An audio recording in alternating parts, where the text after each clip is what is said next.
ایک یہ کہتے ہیں کہ یہ جو بعض اوقات ہیلہ بتایا جاتا ہے کہ اگر آپ بینک سے لون لینا چاہتے ہیں، قرضہ لینا چاہتے ہیں، یعنی اس پہ سود دینا چاہتے ہیں، مثال کے طور پہ 1 لاکھ قرضہ لے رہے ہیں، 5,000 بینک کہتا ہے میں سود لوں گا، آپ یوں معاہدہ کر لیں کہ 1 لاکھ مجھے قرضہ دیں، میں اس پہ ایک بھی پروفٹ نہیں دوں گا، اور 5,000 کا میں ایک پین بینک سے خرید لیتا ہوں، اور اس پین کی پیمنٹ میں کروں گا قسطوں کے اندر، جیسے وہ سود قسطوں پہ لینا چاہتے ہیں وہ پین کی پیمنٹ کے طور پہ اب وہ دیں گے، تو یہ حیلہ شرعی ہے، جائز۔ یہ کہتے ہیں کہ کیا یہ حیلہ شرعی ہر صورت میں جائز ہو سکتا ہے یا بعض صورتوں میں؟ دیکھیں، ہم نے پہلے بھی کئی دفعہ آپ کو بات سمجھائی، پھر سمجھا دیتے ہیں کہ ایک ہوتی ہے ضرورت، ایک حاجت، ایک منفعت اور ایک چیز زینت۔ ضرورت وہ چیزیں ہوتی ہیں کہ جس کے بغیر ہم ہلاک ہی ہو جائیں گے۔ حاجت ہماری وہ چیزیں کہلاتی ہیں، وہ اشیاء ہیں کہ جن کے بغیر ہلاک تو نہیں ہوں گے لیکن زندگی گزارنا انتہائی دشوار ہو جائے گا۔ منفعت وہ ہوتی ہیں کہ جس کے بغیر ہمارا گزارا بھی ہو سکتا ہے، کوئی مشقت نہیں، نہ ہم ہلاک ہوں گے۔ اور زینت تو اس سے بھی کم درجے کی ہوتی ہے کہ اس میں کوئی نفع کا بھی معاملہ نہیں ہوتا۔ تو لہٰذا ضرورت میں جیسے ہمارا کھانا پینا،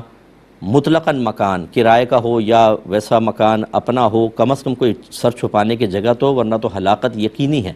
تو یہ ضرورت میں آتا ہے۔ اور حاجت کے اندر آتا ہے، جیسے آپ اپنا مکان نہیں خرید سکتے لیکن کرائے کا مکان افورڈ کر سکتے ہیں، تو یہ آپ کی حاجت کہلائے گی، کیونکہ اس مکان کے بغیر آپ مر نہیں جائیں گے، کوئی دوسرا مکان لے سکتے ہیں۔ یا اسی طریقے سے بعض دوائیاں ہوتی ہیں جو اتنی زیادہ امپورٹنٹ نہیں ہوتی، نہ کھائیں تو آپ مریں گے نہیں، وہ آپ کی حاجت کے درجے میں آئیں گی۔ سود جو ہے، اچھا پھر منفعت، جیسے 2 دکانیں ہیں، آپ نے کہا ایک اور دکان بنا لیتا ہوں، چلو نفع ہو جائے گا،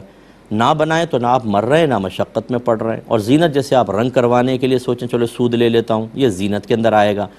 تو جو قرض ہے، یہ جو سود کا لینا دینا، یہ صرف ضرورت کے موقع پر جائز ہوتا ہے۔ مثال کے طور پہ کسی شخص نے آپ کو قتل کی دھمکی دے دی کہ اب میرا قرضہ واپس کرو ورنہ جان سے مار دوں گا، اب آپ کے جان جانے کا اندیشہ ہے، یا آپ شریف القوم ہیں، نیک آدمی، پرہیزگار، آپ کی ایک عزت ہے، اور کسی نے کہہ دیا تو میں محلے میں آ کے ذلیل کر دوں گا، میں ایسا کر دوں گا، ویسا کر دوں گا، اس صورت میں اب یہ ضرورت ہے۔ جان، عزت، آبرو کی حفاظت یہ ضرورت کے اندر آتی ہیں، اس میں بقدر ضرورت، وہ بھی بقدر ضرورت آدمی اس طرح کے معاملات کر سکتا ہے، لیکن حاجت میں، منفعت میں، زینت میں بالکل بھی نہیں۔ اس کا مطلب ہے کہ اس قسم کے حیلہ شرعی جو ہیں یہ بھی صرف ضرورت کے تحت ہی جائز ہوتے ہیں۔ اگر آپ حیلہ شرعی کو مطلقاً اجازت دے دیں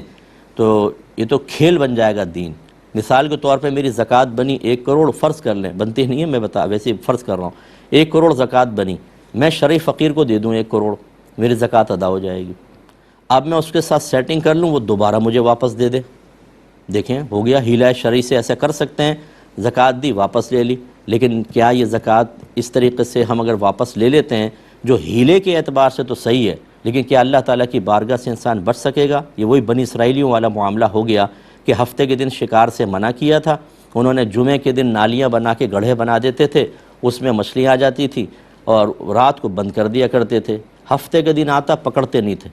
اتوار کے دن شکار کر لیا کرتے تھے، کہتے ہم نے تو نہیں اس کو پکڑا، یہ تو جمعے کی رات کو آ گئیں اور ہفتے کو تو ہم نے شکار ہی نہیں کیا۔ لیکن چونکہ یہ حیلہ تھا اور خلاف شرع تھا، ضرورت کے بغیر تھا، ان سب کو اللہ تعالیٰ نے بندروں کے اندر بدل دیا، شکلوں کے اندر، اور پھر وہ تباہ برباد ہو گئے۔ اس لیے جو منفعت کے لیے یا زینت کے لیے یا حاجت کے درجے میں سود لیتے ہیں، یہ جہنم کے انگارے اپنے پیٹ میں اتار رہے ہیں۔ یہ صرف ضرورت کے درجے میں ہو سکتا ہے، اس لیے ہمارا مشورہ یہ ہے کہ عوام الناس اپنے پاس سے ضرورت کی تعین بھی نہ کرے، بلکہ اچھے علماء سے معلوم کرے، وہ بتائیں گے کہ ہاں آپ کے لیے شرعاً جائز ہے کہ نہیں، پھر آپ کریں، ورنہ احتیاط ہی جاری رکھیں۔